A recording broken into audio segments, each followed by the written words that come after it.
ஏ பாக்யாக்கா, நேற்று ராத்திரி இந்த நெட்ட வெளியது உங்களுக்கு ஃபோன் பண்ணாளா? நேத்து ராத்திரியா? இல்லையே, ஃபோன் வந்த மாதிரி இல்லை. என் மகளுக்கிட்ட தான் என் ஃபோன் இருந்தது. அவளுக்கு ஏதோ ஹோம்ஒர்க் பண்ணணும்னு ராத்திரி ஃபுல்லாக அவளுக்கு தான் வச்சுருந்தாளுங்க. அப்படி ஃபோன் போட்டிருந்தாலும் எனக்கு கொடுத்துருப்பாளுகளே. இல்லை, எனக்கு எதுவும் ஃபோன் வரல கீதா. ஏன், என்னாச்சு? முந்தா நாள் அவங்க வீட்டில் இருந்து மருந்து கொடுத்துட்டு வந்திருந்தாங்கல்லக்கா. ஏதோ அவங்க அம்மா 2 நாள் தங்கிட்டு போகலான்னு சொல்லியிருக்கும் போல இருக்கு. நல்ல விஷயம் தான். பிள்ளை வேற மாசமா இருக்கிறா. கூட 2 நாள் தங்கி இருந்துட்டு போக வேண்டியதான். ஆட பாக்கியாக்கா, சொல்ல வந்த விஷயத்த முழுசா கேளுங்கக்கா. சரி சரி, சொல்லு கீதா. நெட்டவெளி அம்மா 2 நாள் தங்கிட்டு போகிறேன் அப்படின்னு இருக்குது. உடனே அவங்க மாமியாக்காரி வந்து சொல்லிடுச்சான், இது என்ன சத்திரமா சாவடியா எல்லாரும் வந்து தங்குறதுக்கா அப்படின்னு மூஞ்சில் அடிச்ச மாதிரி பேசி பிடிச்சான். அடிப்பாவி, அப்படியேவா சொல்லுச்சு? ஆடா ஆமாக்கா, நேற்று நெட்டவெளி தான் நைட்டு ஃபோன் போட்டா. அட பேதி எடுப்பா. போய் போய் சம்மந்திக்காரியை இப்படியா சொல்லுவாங்க? அவங்களுக்கு எம்பிட்டு கஷ்டமாலாம் இருந்திருக்கும். அப்புறம் என்னாச்சா? அப்புறம் நெட்டவெளி புருஷன் சோமு இருக்கார்ல, அவர் அவங்க அம்மா பிடிச்சி திட்டினாரா, ஏம்மா இப்படி பேசுகிற அத்தைய அப்படின்னு. அவங்க அம்மா எதுவுமே காதில் வாங்கிக்காம திட்டி போட்டு அது பாட்டுக்கு விடுக்குன்னு போயிருச்சான். அப்புறம் நெட்டவெளி அம்மாவுக்கும் ஒரே அழுகையான். இவளுக்கும் ரொம்ப கஷ்டமாக போச்சான். அம்மா மகளும் மாறி மாறி அழுதுட்டு, சரி 7வது மாதம் உன்னை வளகாப்ப போட்டு நான் கூட்டிகிட்டு போகிறேன் நெட்டவெளி, நீ எதுவும் நினச்சிக்காத, நாங்கள் போயிட்டு வரோம் அப்படின்ட்டு அழுதுகிட்டே அவங்க அம்மாவும் அப்பாவும் கிளம்பிட்டாங்களாம்.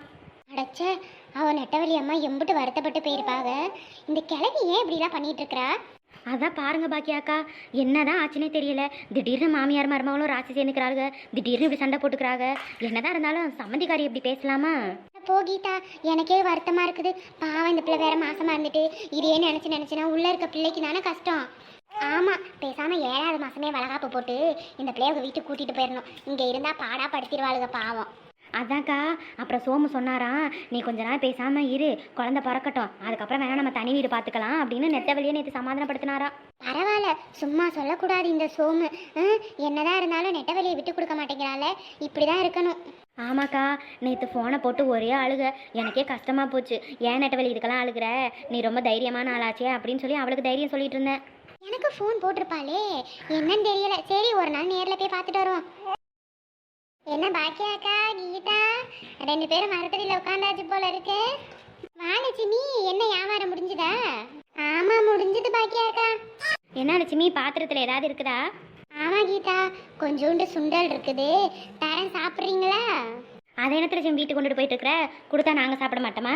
அட, இதுல என்ன இருக்கு கீதா? இந்தா கொடுக்குறேன், சாப்பிடு. இந்தாங்க, ஆளுக்கு கொஞ்சம் எடுத்துக்கோங்க. இந்தாக்கா, ஒரு கை எடுத்துக்கோங்க. சாப்பிடு கீதா, நான் எடுத்துக்கிறேன். என்ன லட்சுமி, இப்போ பள்ளிக்கூடம் பக்கம் கடை போட்டுட்ட போல?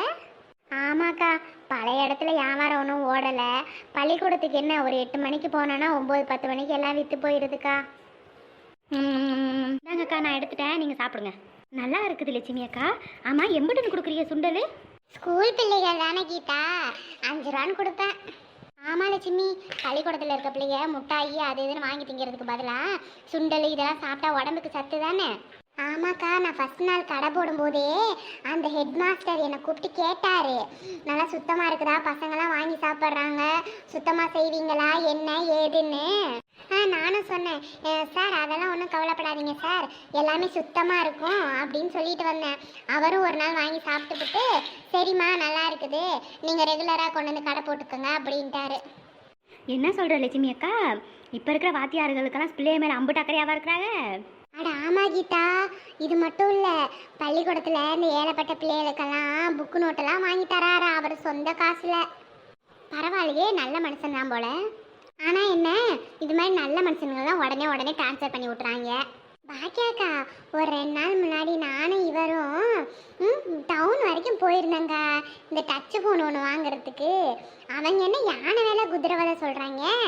ஏன் லட்சுமி, உனக்கு இப்போ என்ன டச் ஃபோனு? அட எனக்கு இல்லை கீதா, பூமாரிக்கு ஏதோ பாடலாம் அதில் தான் அனுப்புகிறாங்களாம். டச் ஃபோன் இருந்தால் கொஞ்சம் படிக்கிறதுக்கு நல்லா ஈஸியாக இருக்குன்னு சொன்னான். சரி, அதனால தான் வாங்கி கொடுக்கலான்னு போனோம். அவங்க 6000-7000 இருக்குன்னு பார்த்தா 15-20ன்னு சொன்னாங்க. இதெல்லாம் நமக்கு கட்டுப்படி ஆகாதுன்னு வந்துட்டேன். அரே, நம்ம விஜய் பையன் இருக்கிறால, அவன் இங்கே தானே இருக்கிறான், அவன்கிட்ட சொன்னால் ஒன்று ஆன்லைனில் ஆர்டர் போட்டு தந்துடுறேன். யாருக்கா சொல்லிட்டீங்க? பொன்னையா தாத்தா பேரனா? ஆமாம் அவன் தான். ஏக்கா, அந்த ஆன்லைனில் போட்டால் மட்டும் காசு வராத அம்பிட்டு? இல்லை லட்சுமி, நேரில் போய் வாங்கினாதான் முழுசாக காசு கட்ட சொல்கிறாங்க. அந்த பையன் எதுலையோ போட்டு தரேன், அப்படி போட்டால் 3000-4000 முதல்ல கட்டினா போதுமா, அப்புறம் மாதம் கொடுத்துக்கலாம் அப்படின்லாம் சொன்னேன். எனக்கு போன வருஷம் அவன் தானே ஃபோன் வாங்கி தந்தேன். என்னக்கா சொல்கிறீங்க? அப்போ போய் அந்த பையனை பார்த்தா ஃபோன் வாங்க முடியுமா? என்னத்தை பேசிகிட்டே இருக்கிறிய, வாங்க நேரில் போய் பார்த்து என்ன ஏதுன்னு கேட்டுருவோம். எங்க இருக்கான்னு தெரியலையே. அவன் எங்கே இருப்பேன், தோடு தோறன்னு அங்கிட்டு தான் சுற்றிட்டு இருப்பேன். வாங்க அவங்க வயக்காட்டு பக்கமோ இல்லை தோப்பு பக்கமோ போய் பார்ப்போம். அப்படிங்கிறியா? சரி இரு, இந்த வாயில் அள்ளி போட்டுட்டு வரேன், போவோம். சரிக்கா, அப்படியே போகிற வழியில் எங்கள் வீட்டில் இந்த பாத்திரத்தை மட்டும் வச்சுட்டு போயிடுவோம். சரிம்மா, நட போவோம். கும்பிட போன தெய்வம் குறுக்க வந்த மாதிரி இந்த விஜய் தம்பியே இங்கே தான் நிற்கிது. என்னக்கா கூப்பிட்டீங்களா? ஆமாப்பா, உன்னை தான் பார்க்க வந்தோம். சொல்லுங்கக்கா, என்ன விஷயமாக்கா வந்தீங்க? இல்லைப்பா, போன வருஷம் எனக்கு ஃபோனு ஏதோ ஒரு ஆதார் கார்டை ஏதோ ஒரு கார்டில் போட்டு வாங்கி கொடுத்தில்ல, மாதம் மாதம் காசு கட்டுற மாதிரி. அதே மாதிரி நம்ம லட்சுமிக்கும் ஒன்று வாங்கணும்ப்பா.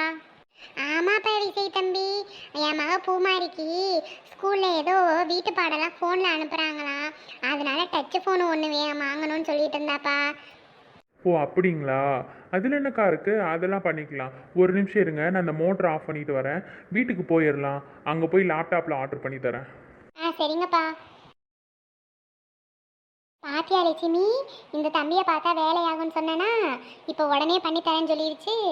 நல்ல வேலைக்கா, நீங்கள் சொன்னீங்க, இல்லைனா நான் ரொம்ப கஷ்டப்பட்டிருப்பேன்க்கா இந்த ஃபோன் வாங்குறதுக்கு. அக்கா போகலாமா? தம்பி, மோட்டர் ஆஃப் பண்ணிட்டு வரேன். நீங்கள்? இல்லைக்கா, தாத்தா இருக்காரு, அவர் பார்த்துக்கிறேன்ட்டாரு. நம்ம வாங்க வீட்டுக்கு போகலாம். சரிப்பா. அக்கா உள்ளே வாங்க. இல்லை பரவாயில்லப்பா, நாங்கள் இந்த இப்படியே நிற்கிறோம். சரிக்கா, ஒரு நிமிஷம், நான் போய் லேப்டாப் எடுத்துகிட்டு வந்துடுறேன். ஏன் பாக்கியாக்கா, எனக்கு ஒரு சந்தேகம். என்ன கீதா? இல்லை, இந்த பையனுக்கும் ரொம்ப நாளாக பொண்ணு பார்த்துட்டு இருக்காங்க. நம்ம பஞ்சாயத்து தலைவர் இருக்கார்ல, அதான் மல்லிகா பாட்டி, அவங்க பேத்தி ரியா வந்திருக்கிறாள். அவள் இந்த பையனுக்கு கரெக்டாக இருக்கும் போல இருக்கே. ஏன் பேசி முடிச்சா என்ன? அட கீதா, அந்த பிள்ளைக்கு தான் அவங்க சொந்தத்திலே மாப்பிள்ளை இருக்குல்ல. அவங்க சொந்தத்தில் யாருக்கா இருக்கா? அட அதான் நம்ம ராணி அக்கா இருக்காங்கல்ல, அவங்க மையன் தான் இருக்கிறானே. ராணி அக்கா அந்த பிள்ளையை தான் அவங்க மையனுக்கு கட்டணும்னு இருக்காங்களாம். அன்னைக்கு மல்லிகா பாட்டி சொல்லிட்டு இருந்தாங்க. ஆனால் 2 வீட்டுக்கும் ஆகவே ஆக மாட்டேங்குதே. எளியும் பூனையால் சண்டை போட்டுட்டு இருக்காங்க. அதை எப்படி அந்த சண்முகனை பொண்டாட்டி கொடுக்கும்? அட மதினிக்காரிக்கும் நாத்தனார்காரிக்கும் தானே சண்டை. அதெல்லாம் ஒன்றும் இல்லை, மல்லிகாமாக்கெல்லாம் சம்மந்தம் தான். எப்படியாவது அந்த பிள்ளையை கட்டி வச்சாவது 2 குடும்பமும் ஒன்று சரின்னு தான் பார்த்துட்டு இருக்கிறாங்க. அட கீதா, நீ வேற சும்மா இருடி, நீ பாட்டுக்கு குடும்பத்தில் குட்டையை குழப்பிடாத. அட எனக்கு என்னக்கா தெரியும், இந்த பயலை பார்த்ததும் அந்த பிள்ளை ஞாபகம் வந்துச்சு, அதனால கேட்டேன். அப்படி ஒரு சம்மந்தம் அங்கே இருக்குன்னு எனக்கு தெரியுமா என்ன? சரி, ஏதோ நடக்கிறது நடக்கட்டும். அக்கா, என்ன மாதிரி ஃபோனுக்கா, என்ன ரேட்லக்கா பார்க்குறீங்க?